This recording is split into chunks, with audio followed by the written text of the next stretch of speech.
다 같이 기도하심으로 12월 5일 토요일 아침 예배를 시작합니다. 하나님 아버지, 대림절 첫 주를 지내는 이번 한 주간 우리가 정말 주님을 기다리며 시간들을 보냈던지 다시 한번 생각해 보게 하시고, 아직도 기다림이 마음속에 준비되지 않았다면 참된 기다림이신 예수 그리스도를 마음에 품고 준비하며 정결케 된 삶으로 주님 맞이할 준비를 할 수 있는 믿음으로 우리를 이끌어 주옵소서. 힘들고 어려운 상황 가운데서도 여전히 바라봄의 기다림이 우리의 소망이요, 주님이 우리의 소망인 것을 고백하며 계속해서 주님을 기다리며 나아가는 참된 신앙이 회복되는 역사가 이번 대림절 기간 동안 일어날 수 있도록 주님 역사하여 주시옵소서.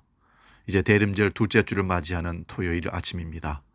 우리가 주님을 사모하며 극히 사모함으로 더 가까이 주께 다가가게 하시고, 준비된 기다림으로 주님을 참으로 기쁘시게 하는 삶으로 우리가 하나님 앞에 드려지는 삶이 되도록 축복하여 주시옵소서. 이제는 사도신경으로 신앙 고백합니다. 나는 전능하신 아버지 하나님, 천지의 창조주를 믿습니다.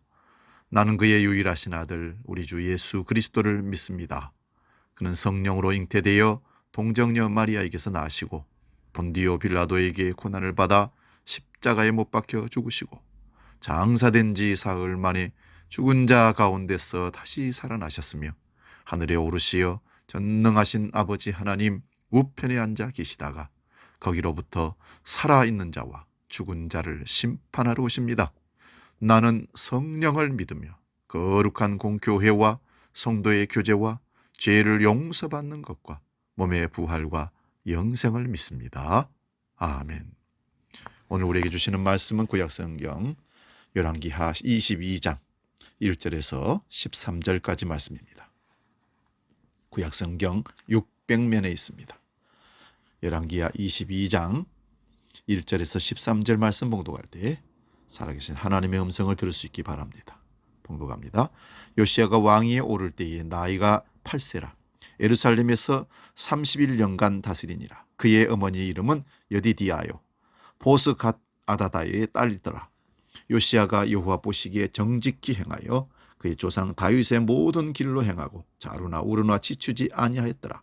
요시야 왕 18째 해에 왕이 무슬람의 손자 아살리야의 아들 서기관 사반을 여호와의 성전에 보내며 이르되, 너는 대제사장 hil기야에게 올라가서 백성이 여호와의 성전에 드린 은 곧 문 지킨 자가 수납한 은을 계산하여 여호와의 성전을 맡은 감독자의 손에 넘겨 그들이 여호와의 성전에 있는 작업자에게 주어 성전에서 부수어진 것을 수리하게 하되 곧 목수와 건축자와 미장이에게 주게 하고 또 제목과 다듬은 돌을 사서 그 성전을 수리하게 하라. 그러나 그들의 손에 맡긴 은을 회개하지 말지니 이는 그들이 진실하게 행함이니라.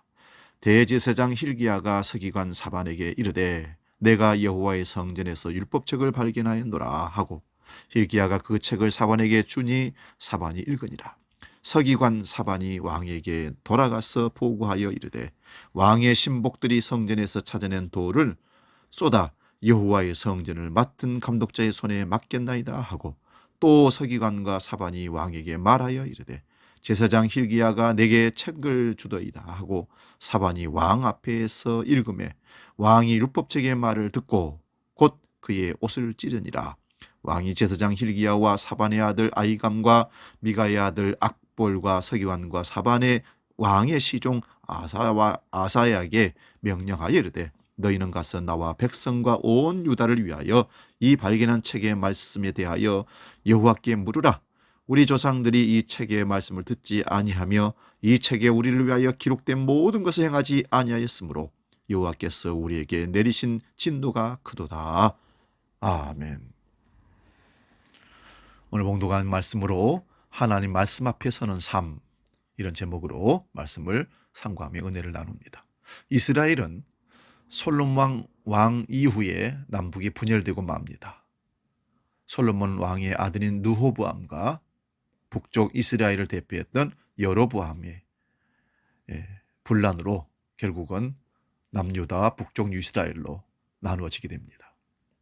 남유다는 정치적으로나 종교적으로 심각한 타락의 길을 걷기 시작합니다. 그런 상황 속에서도 히스기야 왕과 요시야 왕 때에는 종교 개혁도 일어났습니다. 그 중에서도 요시야의 종교 개혁은 아주 특별한 사건이라고 말할 수 있을 겁니다.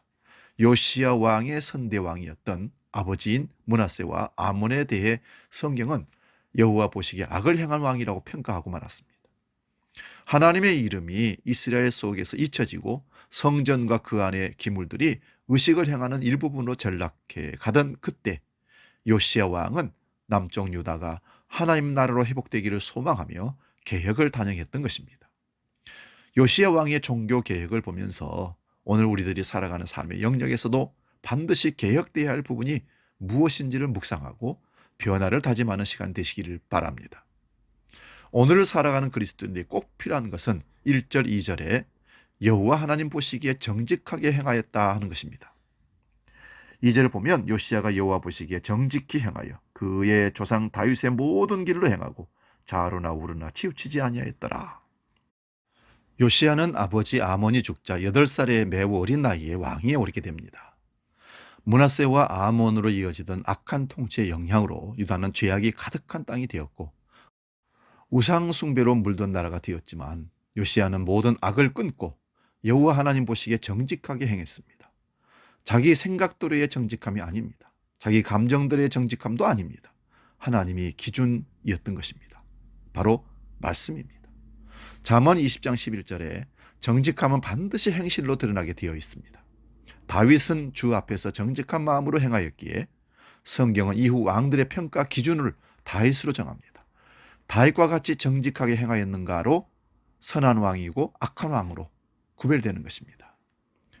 왕들의 평가 기준이 다윗이었다 그런 얘기입니다. 본문의 말씀도 요시야 왕을 다윗과 같이 정직하게 행한 왕으로 평가를 하고 있습니다. 자신의 길도 선대 왕의 길도 아닌 하나님의 뜻을 따라 걸어가는 삶이 바로 정직한 삶입니다. 전통이나 경험이나 선배들의 충고나 가르침이 정직함의 기준이 아니라 기준은 항상 하나님이었습니다. 그런 의미에서 개혁이란 불의와 타협하지 않고 하나님을 바라보며 그분의 뜻을 쫓아 살아가는 것을 말합니다. 사랑하는 여러분, 바른 신앙의 개혁은 하나님이 보시기에 정직하게 행하는 것으로부터 시작되는 것입니다. 모든 인생의 기준은 캐논인, 자인, 성경이 척도입니다. 말씀이 삶의 인생의 기준이 되면 이것이 개혁이라는 것입니다. 3절부터 13절을 보면요. 또 하나 우리에게 꼭 필요한 것은 하나님 말씀 앞에 온전히 서야 한다는 것입니다. 8살의 왕이 된 요시야가 왕이 되고 18년 지났을 때, 즉 자신이 소신을 가지고 국정 운영할 나이가 되었을 때에 그가 가장 먼저 한 일은 성전을 수리하고 보수하는 일이었습니다. 요시야 왕은 성전을 수리하는 건축 기술자들의 정직함에 큰 신뢰를 보여냅니다. 이것은 여호와 보시기에 정직하게 행했던 요시야의 통치가 백성들에게 미친 영향력을 확인할 수 있는 단정적인 증거라고 할 수 있습니다. 무너진 성전을 보수하는 일이 한창 진행되던 그때 대제사장 힐기야가 성전에서 율법책을 발견하게 됩니다. 그 율법책은 서기관 사반에 의해서 요시야 왕 앞에서 낭독되었습니다. 그리고 그 말씀을 듣던 왕은 회개하기 시작합니다. 말씀에서 멀어졌던 자신의 삶을 회개하고 말씀을 떠나 우상 숭배로 가득한 나라의 비현실적인 그 모습을 비통해 하면서 왕은 자기 옷을 찢었다는 것입니다. 그리고 말씀을 떠나 살았던 지난 날을 회개하고 말씀 앞으로 돌아가 온전히 서야 할 것을 나라의 모든 백성들에게 촉구하고 있습니다.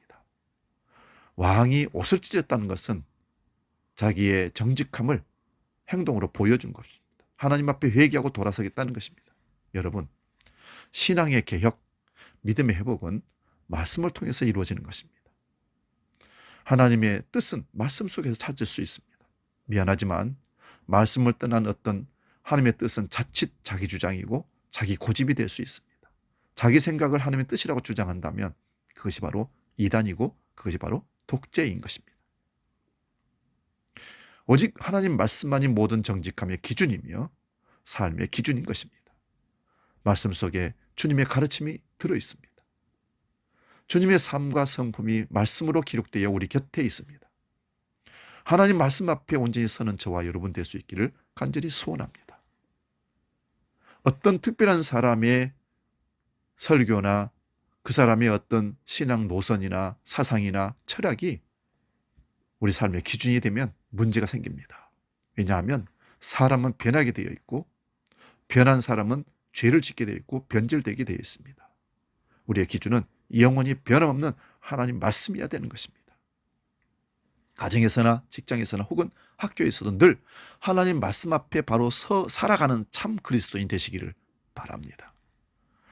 하나님의 사람은 하나님께서 원하시는 곳에서 하나님의 말씀을 따라 하나님께서 기뻐하신 일을 행하는 사람입니다. 그러므로 우리가 진정한 하나님의 사람으로 살고자 한다면 먼저 하나님 말씀 앞에서 우리의 삶의 모든 영역, 생각이나 말이나 행동이나 목표나 비전이나 기도 제목 등을 새롭게 점검해야 됩니다.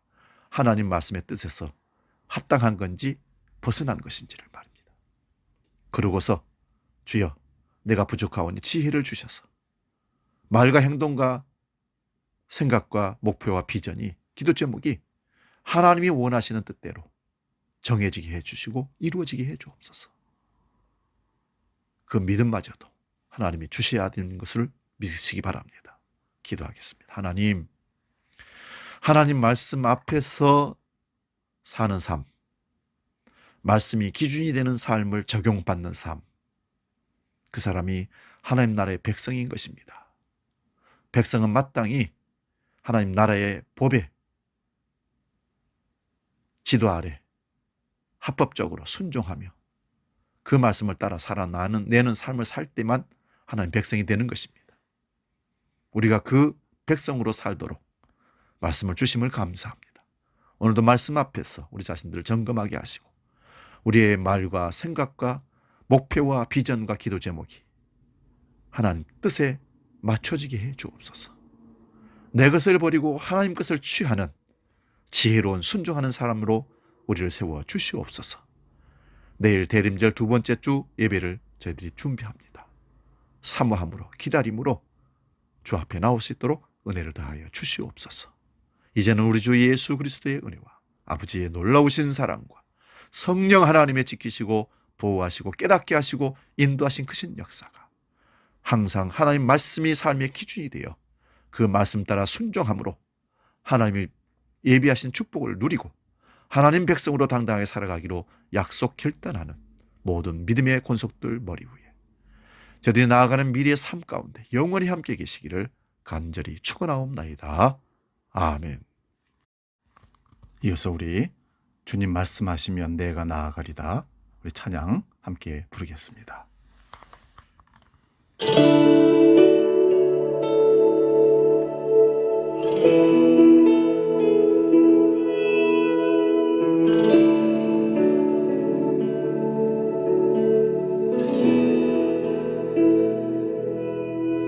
주님 말씀하시면 내가 나가리다. 주님 뜻이 아니면 내가 멈춰서리다. 나의 가고서